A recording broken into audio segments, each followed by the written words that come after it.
बोलिए बृहस्पति भगवान की जय। भारतवर्ष में एक राजा राज्य करता था। वह बड़ा प्रतापी व दानी था। वह नित्य प्रति मंदिर में भगवत दर्शन करने जाता था।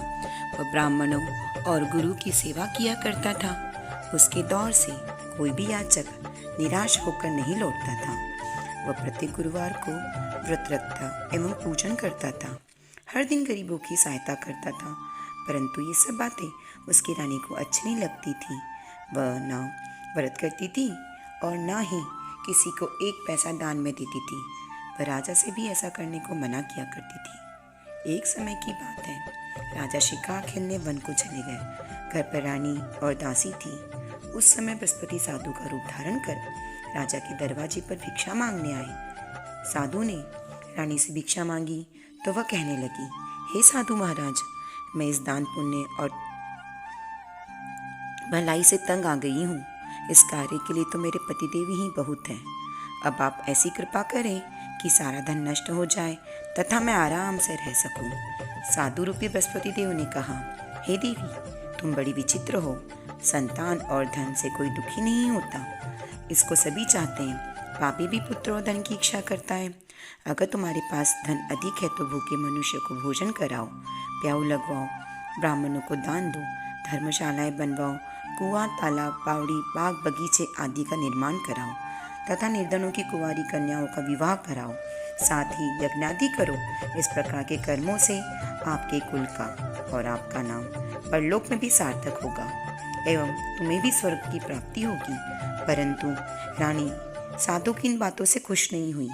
उसने कहा, हे साधु महाराज, मुझे ऐसे धन की आवश्यकता नहीं है जिसको मैं अन्य लोगों को दान देती फिरूं तथा जिसको रखने में और संभालने में ही मेरा सारा समय नष्ट हो जाए। साधु ने कहा, हे देवी, यदि तुम्हारी ऐसी इच्छा है तो मैं जैसा तुम्हें बताता हूँ वैसा ही करना।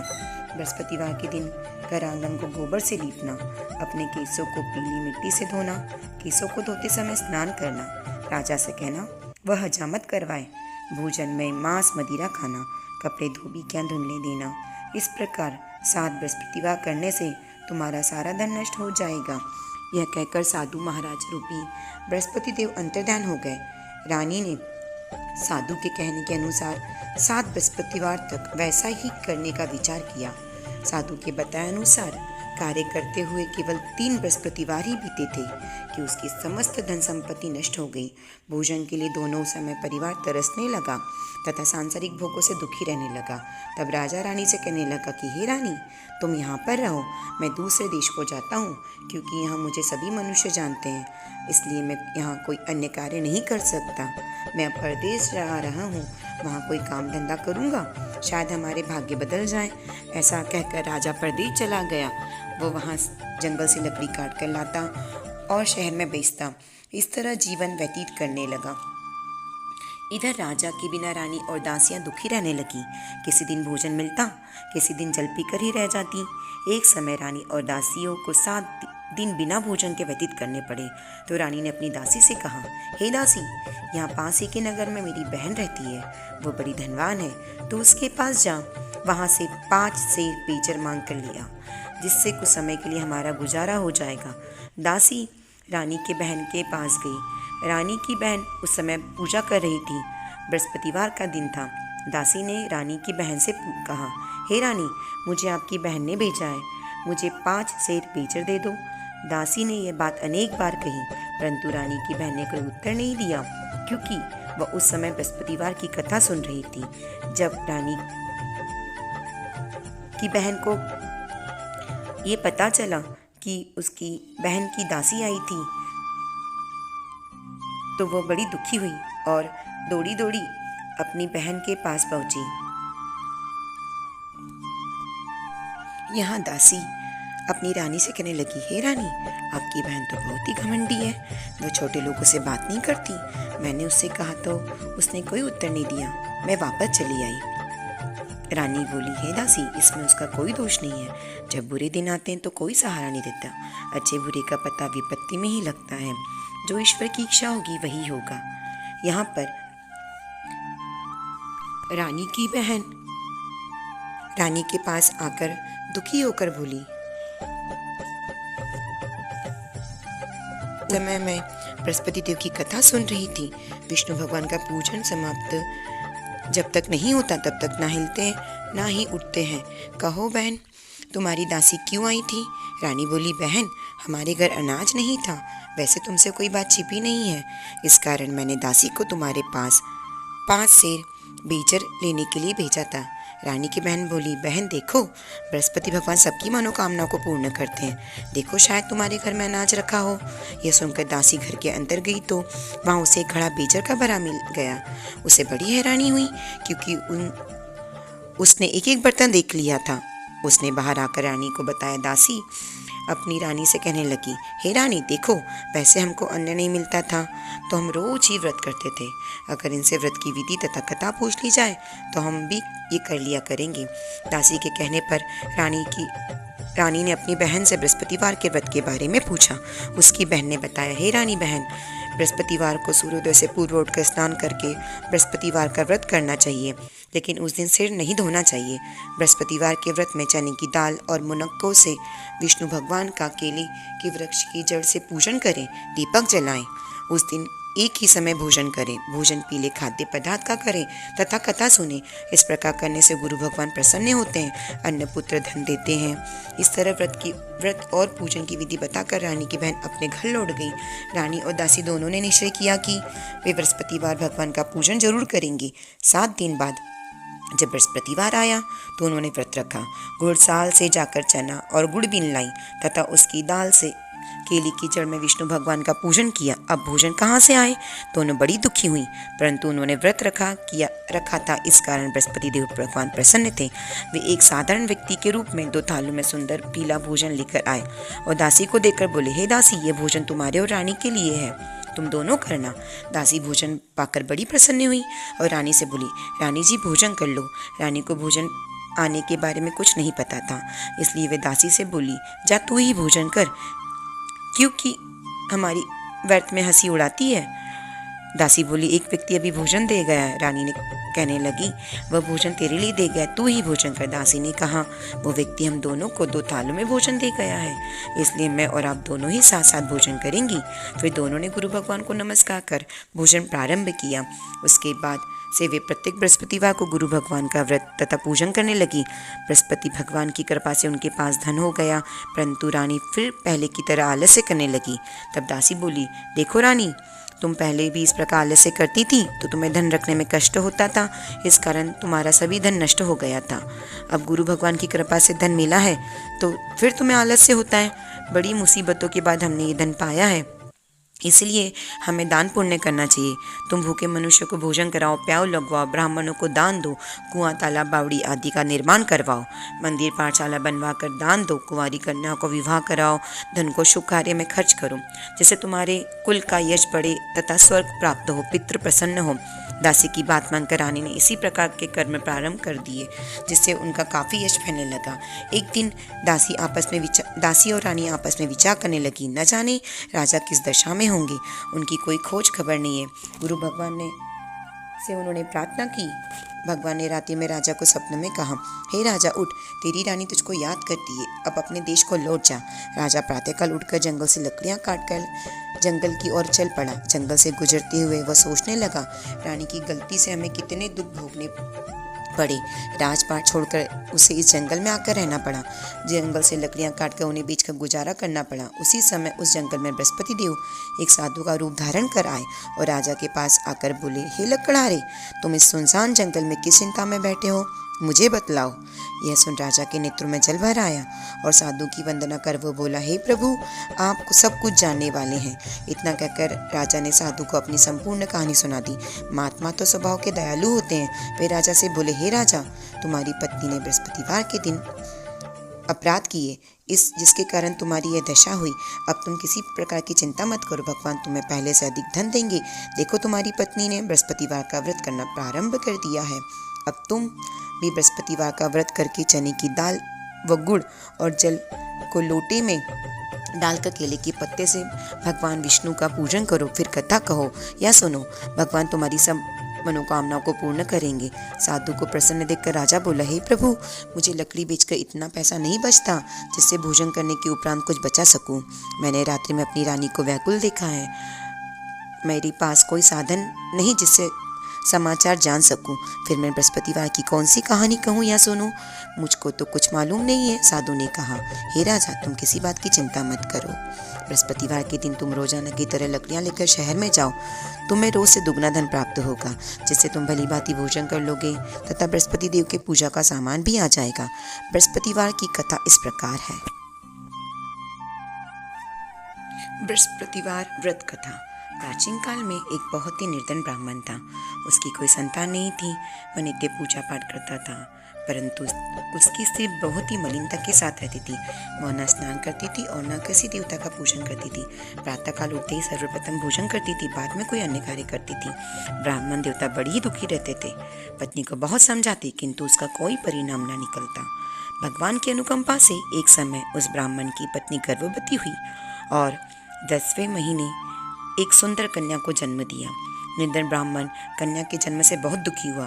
धीरे धीरे ब्राह्मण की कन्या बड़ी होने लगी। बचपन से ही उस कन्या की रुचि भगवान विष्णु की पूजा में थी। वह प्रातः उठते ही स्नान दी करके भगवान विष्णु की पूजा करने मंदिर जाती थी। बृहस्पतिवार को व्रत करके विधिवत पूजा पाठ करती थी। पूजा पाठ करने के बाद वह पढ़ने के लिए पाठशाला जाती थी। घर से चलते हुए वो मुट्ठी भर जौ साथ लेकर जाती थी और पाठशाला के रास्ते में थोड़े थोड़े जौ गिराती जाती थी। जब वह पाठशाला से घर लौटती थी तो जौ के वह दाने सोने में बदले हुए मिलते थे। लड़की सभी सोने के दाने बीन लाती थी। एक दिन जब वो सोने के दानों को साफ कर रही थी तो उसकी माँ ने कहा, हे बेटी, सोने के दाने साफ करने के लिए सोने का सूप भी होना चाहिए। अगले दिन बृहस्पतिवार था। उसने भगवान बृहस्पति देव की पूजा करते हुए प्रार्थना की, हे भगवान, यदि मैंने आपका व्रत विधिवत किया हो तो मुझे सोने का सूप दे दो। भगवान बृहस्पति देव ने कहा, हे बेटी, तुम्हारी ये मनोकामना पूर्ण होगी। पाठशाला से लौटते समय उसे रास्ते में सोने का सूप पड़ा मिला। घर लौटकर सोने का सूप अपनी माँ को दिखाकर वो सोने के दाने साफ करने लगी। उसी समय उस नगर का राजकुमार उसके घर के पास से गुजरा। उस सुंदर लड़की के कार्य को देखकर वह उस पर मोहित हो गया।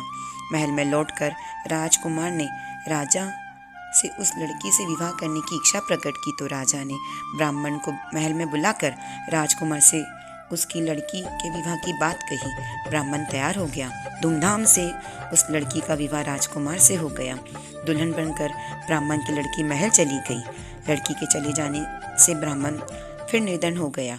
उसे कई दिन भोजन भी नहीं मिलता। वह बहुत दुखी होकर भगवान अपनी लड़की के पास गया।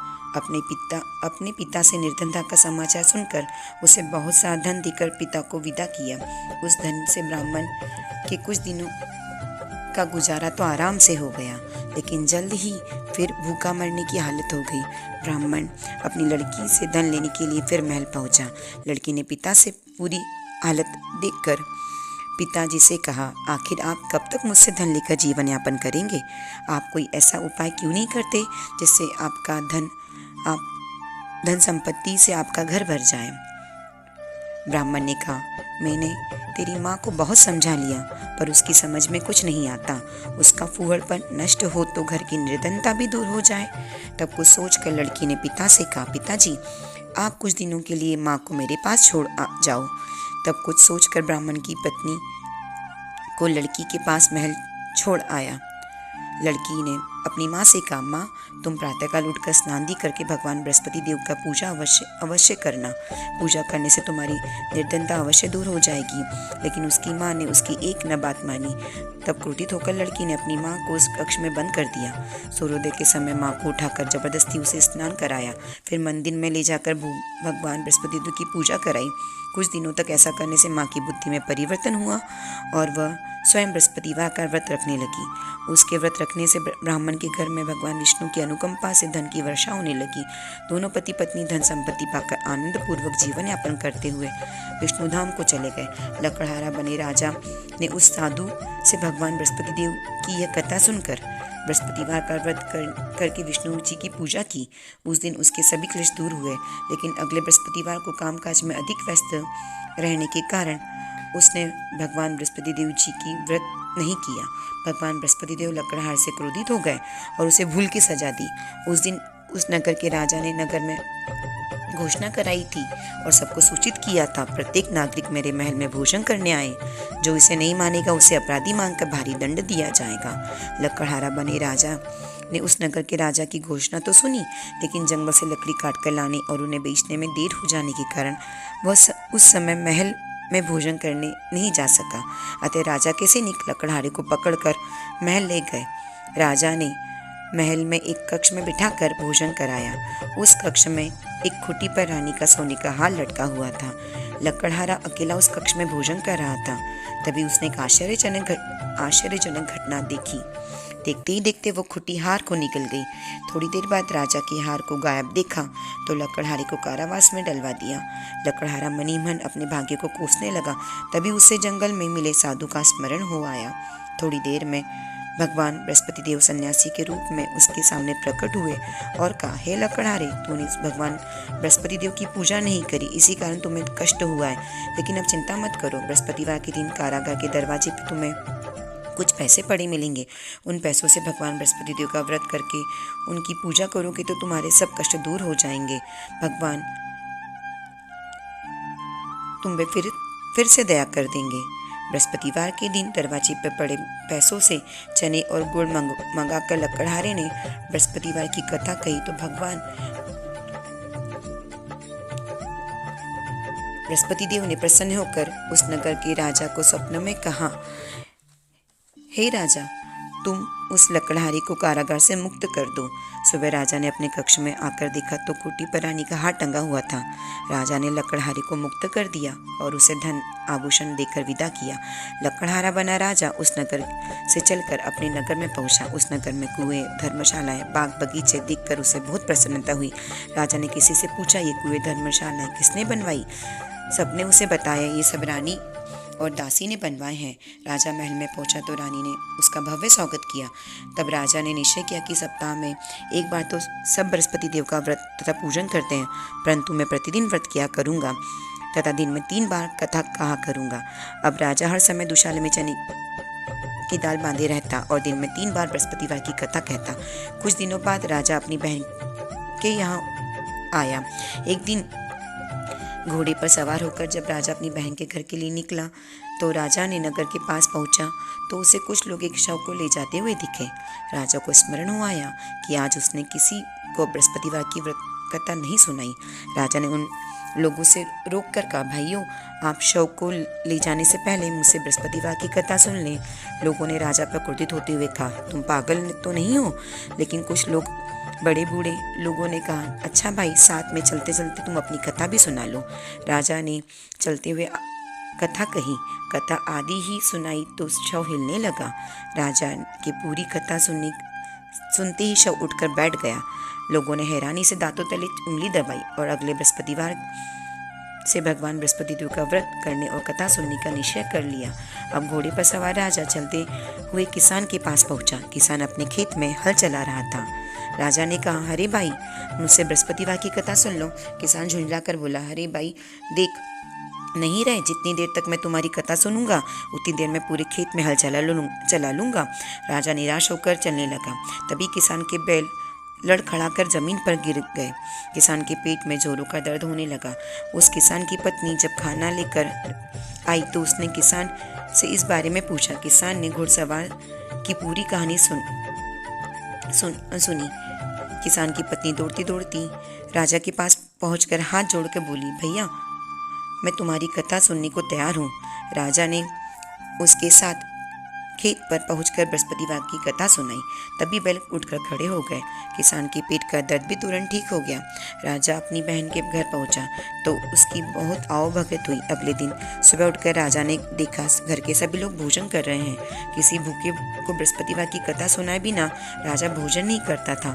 उसने अपनी बहन से कहा, बहन, क्या घर में कोई ऐसा व्यक्ति है जिसने अभी तक भोजन न किया हो? उसकी बहन बोली, भैया, हमारे घर में तो क्या आपको पूरे नगर में कोई ऐसा व्यक्ति नहीं मिलेगा जिसने सुबह सुबह भोजन नहीं किया हो। तब राजा ने अपनी बहन के घर से निकलकर उस नगर में बिना भोजन किए व्यक्ति की तलाश की। एक गडरिये के घर में उसका बेटा बीमार होने के कारण भूखा रह गया था। राजा ने उसको जाकर बृहस्पतिवार की कथा सुनाई। कथा को सुनते सुनते गडरिये का बीमार बेटा बिल्कुल ठीक हो गया। सबने राजा की बहुत प्रशंसा की। एक दिन राजा अपनी बहन से कहने लगा, बहन, हम अपने घर को जाना चाहते हैं, तुम भी हमारे साथ चलो, कुछ दिन वहाँ रहकर लौट आना। राजा की बहन ने अपनी सास से पूछा तो सास ने ताने देते हुए कहा, बहू, मायके जाना हो तो अकेली जाना, मेरे पोतों को नहीं ले जाना, क्योंकि तुम्हारे भाई की कोई संतान नहीं है। कहीं तुम्हारी भाभी मेरे पोतों पर कोई जादू टोना ना कर दे। दूसरे कक्ष में बहन की सास की बातें सुनकर राजा दुखी मन से अकेला ही अपने नगर को लौट आया। रानी ने राजा से कहा, आप तो अपनी बहन को साथ लाने के लिए बात कहकर गए थे, फिर बहन को साथ क्यों नहीं लाए? तब राजा ने दुखी होते हुए कहा, रानी, हम निसंतान हैं, इसलिए कोई हमारे घर आना पसंद नहीं करता। रानी ने राजा को समझाया, हे प्राणनाथ, हमें बृहस्पति देव ने सब कुछ दिया है, भगवान बृहस्पति देव हमें संतान अवश्य देंगे। बृहस्पतिवार को विधिवत व्रत करते हुए राजा रानी ने भगवान विष्णु जी से संतान के लिए प्रार्थना की। कुछ दिनों बाद उन्होंने स्वप्न में दर्शन देते हुए कहा, हे राजन, तेरी मनोकामना अवश्य पूरी होगी। एक सप्ताह बाद ही रानी गर्भवती हो गई। 10वें महीने में रानी ने एक सुंदर पुत्र को जन्म दिया। राजा रानी जीवन पर्यंत बृहस्पतिवार का व्रत करते रहे। उनके घर में धन की वर्षा होती रही। इस तरह आनंद पूर्वक जीवन यापन करते हुए राजा रानी भगवान बृहस्पति देव की अनुकंपा से मोक्ष को प्राप्त कर सीधे बैकुंठ धाम पहुंच गए। बृहस्पतिवार की विधिवत व्रत करके जो स्त्री पुरुष भगवान विष्णु की पूजा करते हैं, भगवान उनकी सभी मनोकामनाओं को पूर्ण करते हैं। बोले विष्णु भगवान की जय। इति श्री बृहस्पतिवार व्रत कथा समाप्त।